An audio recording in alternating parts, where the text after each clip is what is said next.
The name of the book is Quiet Fear, an autobiographical novel, a second edition. And this story is so powerful. Its author, Cynthia J. Giachino, joins us to talk about the book, the road to writing it, the protagonist, all of that wrapped into one here on America Tonight with me, Kate Delaney. Cynthia, thanks so much for sharing your story. Well, thank you for having me. It's a pleasure. Let's talk about what the road was to writing this book. How tough was it to write this book? What made you write this book? How'd that all unfold for you? It began to unfold when I retired from a career of teaching. I believe that when you live through traumas and hard experiences, there's a reason. And I searched for that reason my whole life, and it always was in poetry or in writing. So I began writing when I retired. And it took me 6 years to complete the book. And it was a good time to write because I had been through a lot of therapy and I had a very large toolbox to work with. But it was hard. It was very difficult. I wrote every day except for Saturday and Sunday. And I did a lot of rewriting because my editor wanted me to write to show the story and not just tell it, which required me to rewrite it after about 3 years of writing. And I started rewriting to show the story. And that gives the reader a better image of not just what happened, but what happens to children and adults that go through traumas in their life with their family and their friends and their faith and their school. So, and then what inspired me, what really kicked me off is I moved out to Denver, Colorado to be near my family. And I went to a book club and they were listening to my story and they said, "You better start writing it because you're getting old and your memory will go and then you won't remember anything."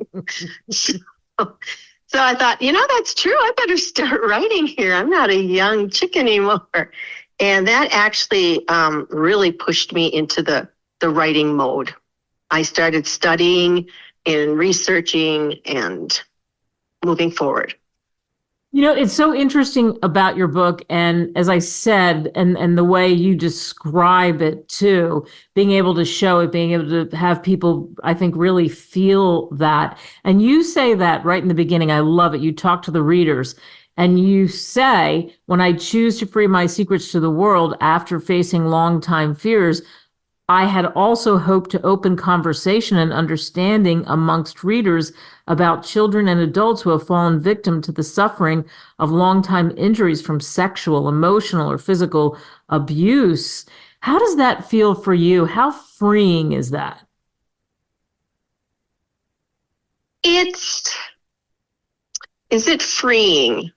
I don't know if I would actually say it's freeing as much as it is a goal, a direction, a drive, a passion. And that makes sense. And you wrap so much of this around Lily, as you say, and the family Lily was born into. So tell us more about what people can expect in the book. Okay, so it's an autobiographical novel, which makes it like a memoir, but turned into a novel. And I did that basically because of your freedom. You have more freedom to show and to write if you do an autobiographical novel versus a memoir. And I was covering many decades of time, and that is hard to do in just a memoir. So I went to an autobiographical novel, and the main character is Lily, who is me. And Lily's family, which consists of 2 sisters and a brother, mom and dad. And we lived way out in the country of northern Michigan up into the Upper Peninsula. And we lived on a river. And so the story begins with Lily being older. She's in her early 30s, and she is seeking help to raise her son, who she has recently had, and memories start triggering and coming back as she's raising her child, which is very common for women. They can go through a long period of time, and then all of a sudden some trigger comes, and as much as we try to put them away in a nice little box, they sometimes fall forward and they open up, and we are back being a child instead of the adult we need to be. So the book carries on from there. Lily opens up and takes you through her life and how she got to this point. And so in the book, you do take us in a lot of different twists and turns. For you, was there anything that you uncovered that you think the listeners will completely maybe relate to, or think, wow, I know somebody that could use this book. I know somebody that has those, what the title of your book is, Quiet Fear, which I assume is why you named it Quiet Fear. Correct. Because I was quiet for most of my life. I broke the silence, and we women really need to start breaking silence, no matter what age we are. And when I was writing it, I would say that one of the hardest things I had to go through was that I spent many years reconnecting with my parents, making a very healthy relationship when I was in my 40s and 50s. And it was hard to write the bad things, but they were true. And as hard as it was to write, it was also, it would show the reader that with time and hard work, when you break the silence, it is hard and it can damage the family. But with time and hard work and honesty, that family becomes stronger. And so in the last decade of my parents' life, we were a stronger family than we had ever been.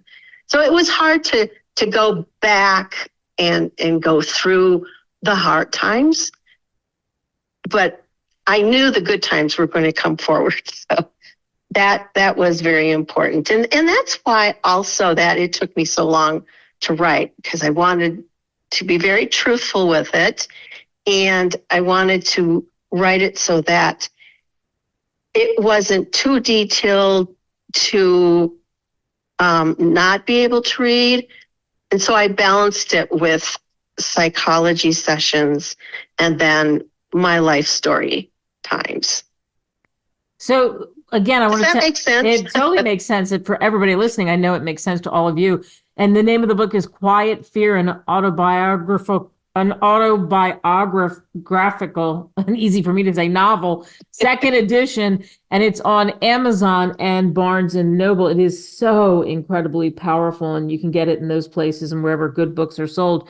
So you're talking about this, and I see it weave throughout the conversation. When somebody reads your book, what do you hope they take away from reading the book? I would hope that when I read a book, I like to learn something. Whether it's a good mystery or historical fiction, I like to walk away going, "Oh, did you know?" And I like that. And then we can share that with other people. So when I wrote Quiet Fear, I wanted to do some teaching so that people understand emotionally what a child or a teenager or young adult, older woman is going through, such as triggers, how do they work? Panic and anxiety attacks, the issue of shame and guilt and anger. So those are addressed in the form of psychology. And I would like my readers to walk away knowing that they've learned a lot and they understand and are more aware of the effects of sexual assault in any form. And also to bring forth their new wisdom to others and to spread the word, to help open up discussions. That I think that would be just so important in our society, is to help women and men open up so that they can release that fear, that quiet fear that's just been riding on them.